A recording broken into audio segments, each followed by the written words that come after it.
What up, Fight World? It's your boy Ego, and I'm back with some more boxing. Today is Monday, which means it's Boxing Ego Monday Mail Days. Now, I didn't get to answer as many questions as I wanted to, getting ready to leave the house, but let's get right into it.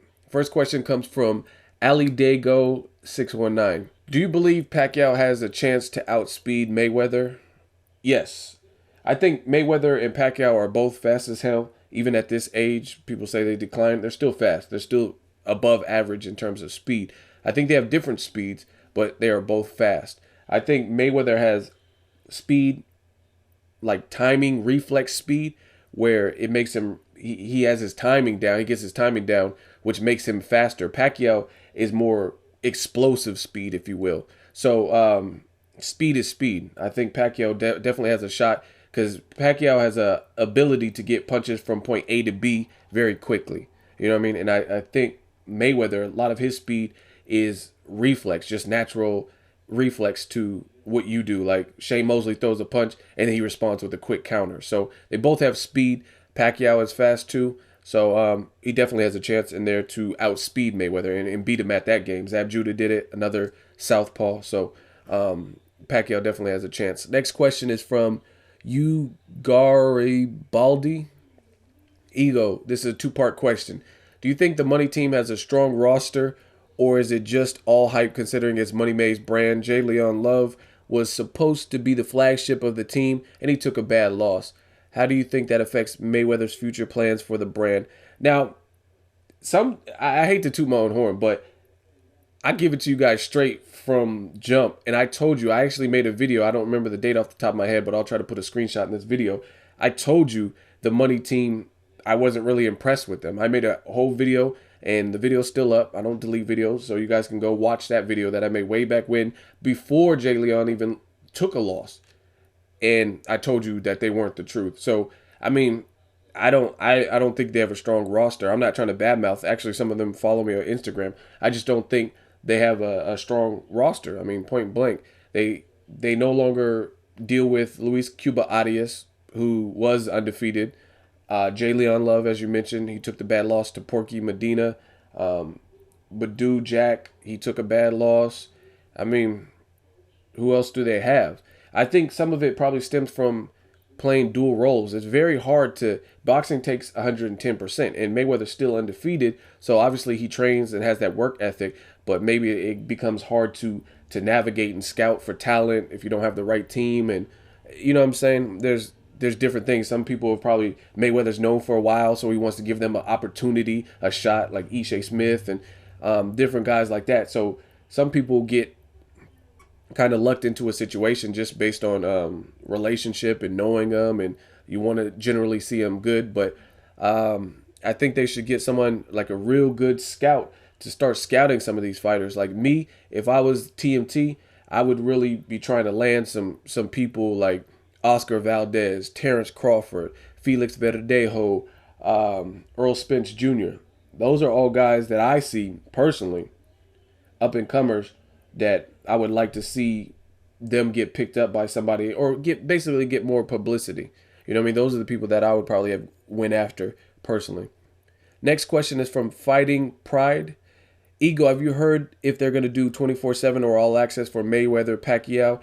Either one. Do you think this event is this big, even needs it? From what I hear, they're not doing it. They're not doing the traditional 24/7 or traditional all access. However, I've also heard that HBO and Showtime are going to produce their own spin-off type of series, like documentary style series with their own fighter, which is kind of shitty because I would rather see an all access 24/7 where you get both.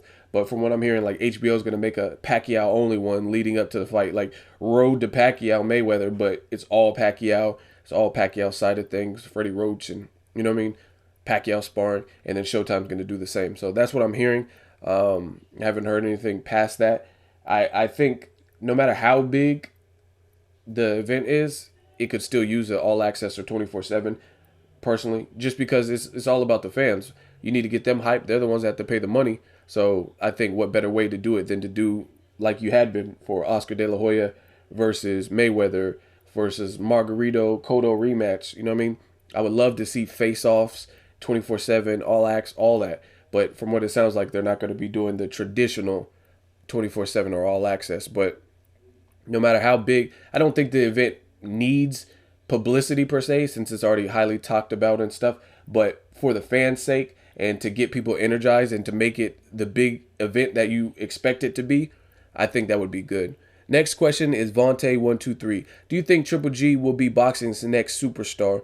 Also, do you think after Danny vacates, Adrien Broner could be 4-division champ?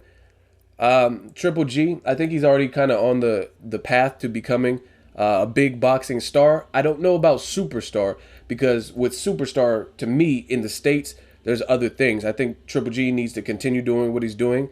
He has to fight better competition as well, even though a lot of those better competition names that I'm thinking of don't seem like they want to fight him. Somehow, some way, he has to have that step-up challenge. I mean, it goes, you look at Mayweather, he stepped up and fought Oscar De La Hoya, who was the golden boy, who was boxing's golden child. And then he beat him, he became that dude. Before that, Oscar De La Hoya fought Julio Cesar Chavez Sr. and became the man after beating him twice. So my thing is, I think Triple G, he needs to fight the Andre Wards, the Carl Froch, somebody who's respected in the game, Kovalev, somebody that he's going to get a lot of credit for if he were to beat them, especially if he's beating them in the fashion that he is. And then the other piece of advice for Triple G is, I honestly think they need to work on his marketing strategy. Like what they're kind of doing it now, the Mexican style and stuff like that. I think he needs to continue working on his English and get to a level like Pacquiao. When Pacquiao first stepped foot on the States, he wasn't that great with English. It was like very broken, but now you could clearly understand. I mean, all them guys, Juan Manuel Marquez, another person, I think his English has come a long way from when he first started to now. So I think they need to work on little aspects like that, because, I mean, I'm not being rude, but if you're in the States, Triple G, and you want that superstar status, like the fans that aren't bilingual, they have to understand you. And I've seen some Triple G interviews, and for lack of a better word, they're kind of bland. They don't give you much. Like the way he answers interview questions, no, nice, respect. I respect him. Like he has to work on his image a bit, you know what I mean, to become that superstar. Like get people geared up. He already has a phenomenal, exciting fighting style. So to get that superstar status, I think they need to work on the marketing, and then most importantly, work on your level of competition. To me, you're not going to become a superstar being Martin Murray. People give you credit because Martin Murray's tough, but that doesn't make a superstar. So I think after he works on those things, he definitely has a shot. And the part B of your question, Danny, after he vacates, Adrien Broner being 4-division champ, it's possible. I mean, you got to look at, I want to see how Danny Garcia versus Lamont Peterson is. See, this is the thing, because that's a catchweight fight, so there's no title at stake. So he's not going to fight Lamont Peterson, from what I understand, because they're friends and their coaches are friends and stuff like that. So if Danny vacates, it's definitely a possibility, but it just depends on who gets that belt. Like if a person like Terrence Crawford gets it, then that's a tough task for Broner to beat a guy like Crawford if he brings his power up and looks as good as he did at 35 at 140. So I think it's possible Broner can be a 4-division champ, but it really depends on who gets their hands on that belt. Lucas Matisse, Ruslan, whoever wins that fight, I mean, that's a tough fight for Broner too. So it's possible, but I got to see how Broner looks against John Molina. If he can't like beat John Molina in the fashion that he beat like DeMarco, or just look good in doing it, then he's going to struggle, because I haven't really personally been impressed with his power at 140 or 147. 35, he was a man. His power looked good. He had stopping power. He beat the shit out of Gavin Reese and stuff like that. But I got to see some more from Broner, because his performances against Carlos Molina, I wasn't all too impressed. He looked good in spots, but it wasn't dominant against that level of opponent. Amir Khan looked better beating Carlos Molina after a knockout loss. Amir Khan lost to Danny Garcia, got stopped in 4 rounds, came back and beat the shit out of Carlos Molina. Now, I mean, I'm not trying to do triangle theories, but that's just what I think. So I got to see a little bit more from Broner to say it for sure. It's not a for sure, but it is definitely a possibility, if that makes sense. Next question from the Diesel. Ego is making too much money a fight ruining the hunger in boxing nowadays? Seems like hungry fighters take on all challengers, but certain champions are nitpicking.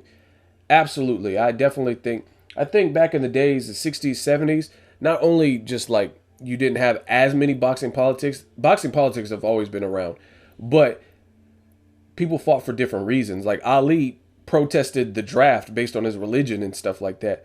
There was separatism and racism. So there was a whole different slew of reasons why people fought. Poverty.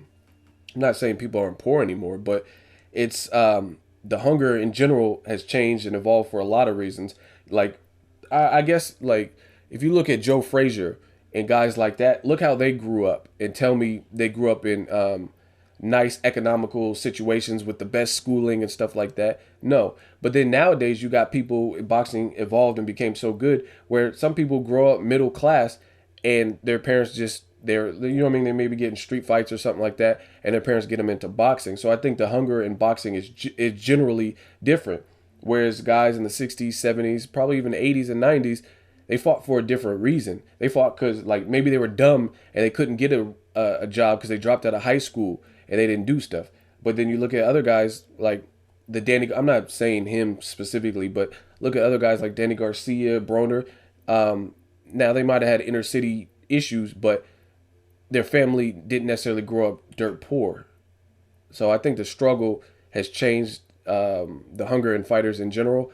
And yeah, boxing politics has definitely added to it because now you got people like Miguel Cotto, who's always had a respected resume, but now it seems like he's nitpicking even more. Like, passed up on the Canelo offer, doesn't really seem like he's eager to fight Triple G. Like, drop the belt or fight one of these guys and, you know what I mean, make the fights that need to happen. So I definitely think how much money you stand to make hurts the sport because you do get more boxing politics. Now, as a fighter, I don't have to fight 4 times a year, which is good for your body and stuff like that, but it also takes away some of the competitive streak that these fighters have because they know, damn, you know what I'm saying, I made 1.4 mil fighting a bum.